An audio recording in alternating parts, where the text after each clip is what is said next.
তারকেশ্বর রায়ের কাছে আমি হেরে গেছি। আমি কেন, সবাই হেরে গেছে। মাস্টার, মাস্টার, তুমি হেরে যাও না।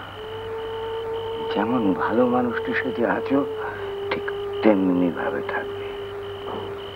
তারকেশ্বর রায় যদি ঘুণাক্ষরে টের পায় যে তুমি তার সঙ্গে লড়াই করতে চাও, তাহলে জাত লড়িয়ে সে এক কোপে একেবারে সাবার করে দেবে, টেকটি পর্যন্ত পাবে না। চুপি চুপি। এসব পাগলের মতো কি বলছো রাসু? আমি কেন, সারা আচনার লোক বলছে। দেখো মাস্টার, এই আচনা, পয়ারপুর, নেদু, তেঘাটা, এই অঞ্চলের মাথার উপর বসে আছে তারকেশ্বর রায়। লোকে একেবারে হাঁপিয়ে উঠেছে, কিছু করতে পারছে না। কারোর ক্ষমতা নেই যে রুখে দাঁড়ায়। দাও, আমিও কাল সকালে এসব কথা মুখ দিয়ে উচ্চারণও করতে পারবো না, তাই আজ রাত্রিরে বুক খোলসা করে তোমাকে সব কথা বলছি। ধরো ভাই, ধরো। তুমি না? নেব বই কি সাথ, নেব বই কি।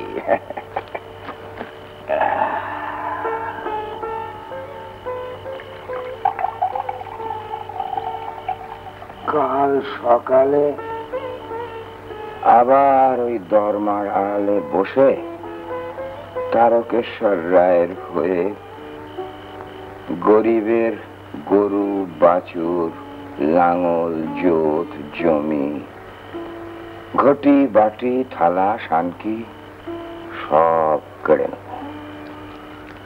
সুদ, তস্য সুদ, তস্য তস্য সুদ।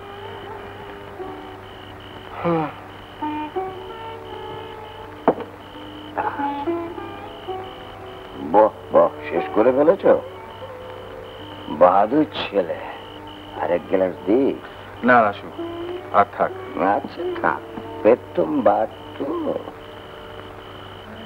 জানো মাস্টার, তারকেশ্বর রায় আমাকে বলেছিল যে নতুন কম্পাউন্ডার বাবুকে যদি মদ ভাঙ খাওয়াবি তাহলে চাপকে পিঠে ছাল তুলে দেবো। আচ্ছা, তাই তো তোমাকে একটু খাওয়ানোর জন্য আমার প্রাণ একবার চটপট চটপট করছে।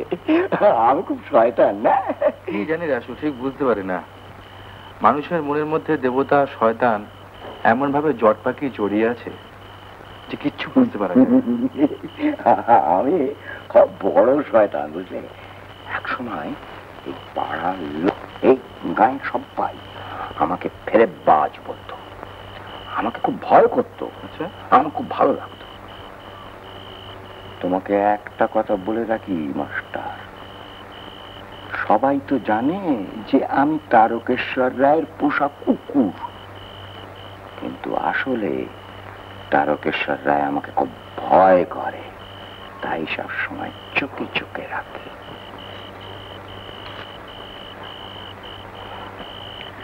আমার ভীষণ রাগ হচ্ছে বৌদি, আমি আর বসে থাকতে পারছি না। আর একটু বস। ঘরে তো খাবার ঢাকা দিয়ে রেখেছো, বসে থাকার কি দরকার? দরজা খুলে কুকুর ঢুকবে। শিকল তুলে নাও। দিতাম, কিন্তু জানার আমার পাল্লা নেই। আমি তোমাকে বলে দিচ্ছি বৌদি, দেখবে এবার থেকে ফিরতে প্রায় রাত হবে। আসনার হাওয়া গায়ে লাগছে তো। ঘরে খাবার ঢাকা দিয়ে এরকম রোজ রোজ বসে থাকবে নাকি? পেয়ে বসবে তখন। বলি বা পাল্টি ঘর তো। এই শোন, এলে রাগ না করে বলবি এত রাত করে বাড়ি ফিরলে আমাদের অসুবিধে হয়। যা বলবার তুমি বলবে, আমি কিছু বলতে পারবো না। উনি এলেন।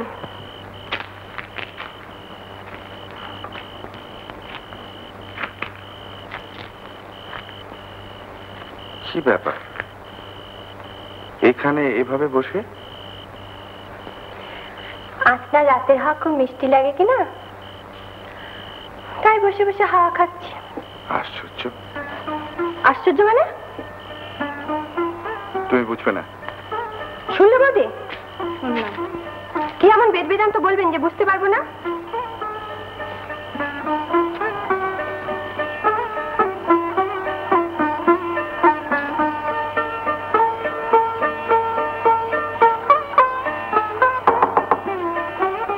বোকা বোকা চাউনি হলে হবে কি?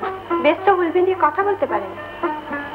পদ্ম, ফুল বেঁধানো কথা জীবনে এত শুনেছি যে বলতে আর প্রবৃত্তি হয় না।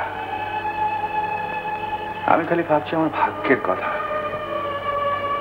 আমার হঠাৎ মনে পড়ে গেল আপনার ছোট বৌদির কথা না?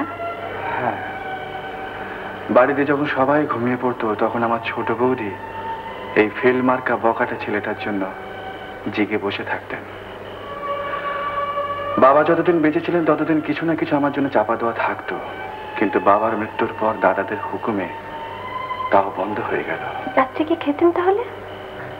ছোট বৌদি অবশ্য লুকিয়ে আমার জন্য কিছু না কিছু চাপা দিয়ে রাখতেন, কিন্তু তা নিয়েও একদিন একটা কুৎসিত কাণ্ড ঘটে গেল। ফাংশনে বন্ধুরা আমাকে কিছুতেই ছাড়বে না। আমার ছিল লাস্ট আইটেম। গান সারতে সারতে প্রায় রাত্রির 1টা হয়ে গেল।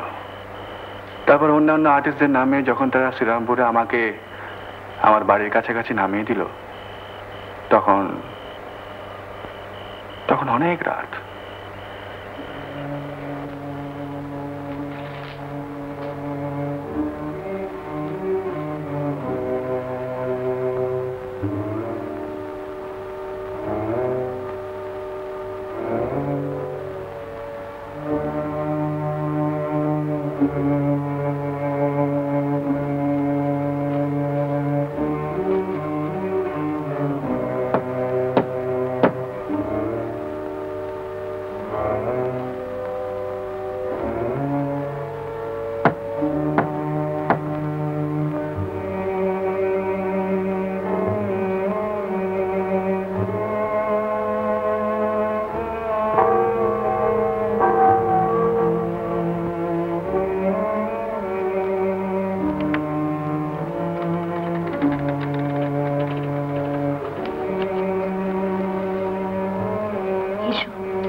বসো।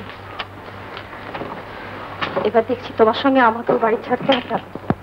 দেখো না বৌদি, এত করে বললাম কিছুতেই ছাড়লো না।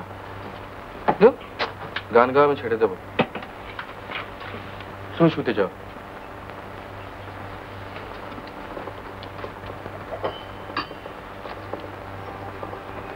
আজ উকিল বাড়ি থেকে সম্পত্তি ভাগের দলিল এসেছে। সম্পত্তির আমার দরকার নেই বৌদি, আমার একটুখানি থাকবার জায়গা, দুবেলা দুমুঠো খেতে পারলেই যথেষ্ট। তুমি যাও, শুয়ে পড়ো।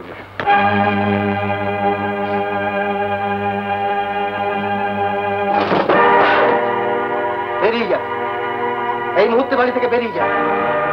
সঙ্গে তুমিও যাও। লুকিয়ে চেনালি করার চেয়ে বাইরে সোজাসুজি ঘর নিয়ে ওঠা। আজকাল ইডিয়েট, এত বড় আসপাদ্য তোমার। তুমি এখন লজ্জা হয়ে উঠেছো তুমি। তোমার ঠাকুর, তুমি বাড়ি ছেড়ে চলে যাও। আমি বলছি তুমি চলে যাও এখান থেকে।